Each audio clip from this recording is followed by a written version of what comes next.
আমরা দেখছি যে সময় বাড়ার সাথে সাথে এই সমাধিস্থলে মানুষের ঢল কিন্তু বেড়ে যাচ্ছে।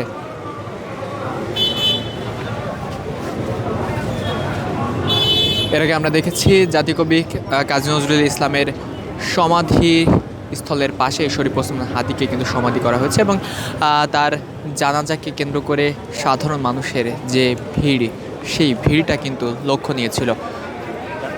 মানিক মিয়া এভিনিউ অর্থাৎ জাতীয় সংসদ ভবন এলাকায় জুলাই আন্দোলনের অন্যতম নেতা শরীফ ওসমান হাদির জানাজা কিন্তু সম্পন্ন করা হয়েছে। সেখানে লাখ লাখ মানুষ কিন্তু অংশগ্রহণ করেছেন এবং পরবর্তীতে শরীফ ওসমান হাদির মৃতদেহকে নিয়ে আসা হয় জাতীয় কবি কাজী নজরুল ইসলামের সমাধির পাশে এবং এখানেই চিরনিদ্রায় শায়িত করা হয় তাকে। দর্শক, এর আগে ত্রয়োদশ জাতীয় সংসদ নির্বাচনের তফসিল ঘোষণা করার একদিন পরেই রাজধানীর বিজয়নগর এলাকায় নির্বাচনী প্রচারণা চালানোকালে মাথায় গুলিবিদ্ধ হন শরীফ ওসমান বিন হাদি।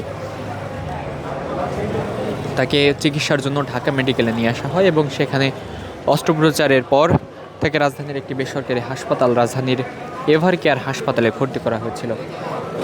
সেখান থেকে উন্নত চিকিৎসার জন্য 15 ডিসেম্বর তাকে রাজধানীর এভার কেয়ার হাসপাতাল থেকে সিঙ্গাপুরের উদ্দেশ্যে পাঠানো হয়।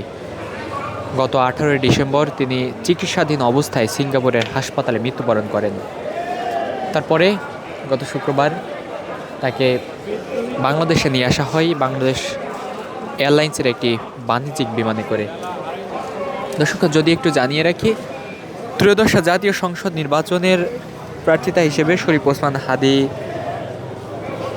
ঢাকা 8 আসন থেকে স্বতন্ত্র পদপ্রার্থী হিসেবে লড়তে চেয়েছিলেন সম্ভাব্য।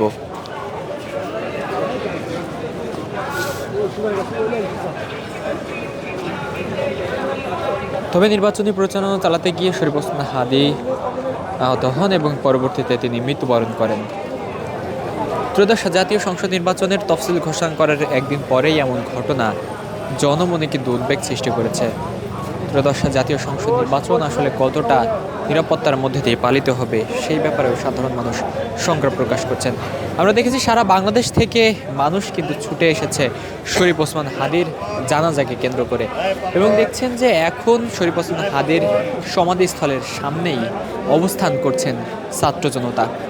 আমরা দেখেছিলাম শরীফ ওসমান হাদির মৃত্যুর সংবাদ শোনার পরপরই বিক্ষুব্ধ হয়ে উঠেছিল ছাত্র জনতা এবং ঢাকাসহ বাংলাদেশের বিভিন্ন জায়গায় উত্তেজনা কিন্তু ছড়িয়ে পড়েছিল। ঢাকার বিভিন্ন জায়গায় ছাত্র জনতা অবস্থান নিয়েছিল গত বৃহস্পতিবার রাত থেকে শুরু করে আজ পর্যন্ত ঢাকার বিভিন্ন জায়গায় ছাত্র জনতা কিন্তু অবস্থান নিয়েছিল। 18 ডিসেম্বর অর্থাৎ যেদিন শরীফ ওসমান হাদি মৃত্যুবরণ করেছেন, ওই দিন রাতে বিক্ষুব্ধ ছাত্র জনতা প্রথমে শাহবাগে জড়ো হতে থাকে এবং পরবর্তীতে সেখান থেকে একটি বিশাল মিছিল নিয়ে প্রথম আলো এবং ডেইলি স্টারের অফিসের দিকে অগ্রসর হয়। প্রথম আলো এবং ডেইলি স্টারের অফিসের সামনে দাঁড়িয়ে বিক্ষুব্ধ ছাত্র জনতা নানা ধরনের স্লোগান দিতে থাকে। এক পর্যায়ে ছাত্র জনতা প্রথম আলো এবং ডেইলি স্টারের অফিস ভেঙে ভিতরে ঢোকার চেষ্টা করে এবং এক পর্যায়ে তারা ভিতরে ঢুকে প্রথম আলো এবং ডেইলি স্টারের অফিসে কিন্তু ভাঙচুর চালায়। এক পর্যায়ে অগ্নিসংযোগ করে দেয় প্রথম আলো এবং ডেইলি স্টারের অফিসে। দেখছেন যে শত শত ছাত্র জনতা শরীফ ওসমান হাদির সমাধির সামনে অবস্থান করছেন।